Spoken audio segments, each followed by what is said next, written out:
Okay, Peter. There are obviously a lot of different professionals involved in the whole process when buying a home. Can you tell me what the bank appraiser is and what they do? Right.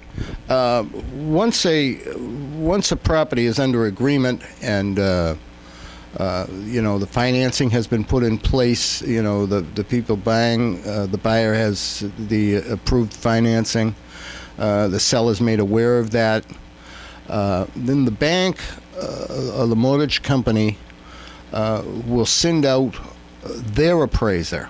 Now, a lot of sellers have their property appraised through the city or town, and that's what they pay their taxes on, that appraisal. But the people that are getting this mortgage, the banks want to know that the property they're giving the mortgage for is worth the money, in fact, that they're giving. Okay? So they send out their appraiser.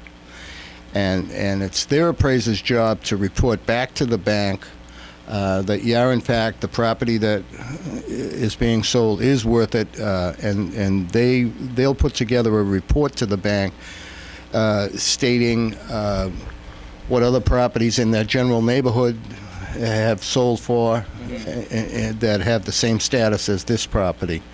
So, everything comes to a screeching halt if that appraiser comes back to the bank and says it's not worth what you're giving a mortgage for. Yikes. Yikes is right, but I've never had it happen to me, so usually, things are marketed appropriately, so that this doesn't happen. I would imagine it certainly has happened. I've talked to appraisers many times that have said they have in fact run across this and had to go back to the bank and say, it's not worth what you're giving the mortgage for. Right. Not only that, they restructure the loan, and different monies are in place, and they talk about different terms. So it's really important that the appraisal comes in. Oh yeah, it's extremely important. It also affects insurance and a lot of things, So, like I say, I've never had it happen to me, but I have certainly heard of it happening. Well, the bottom line is that the bank wants to know that their investment is worth what everyone says it's worth. That's exactly right.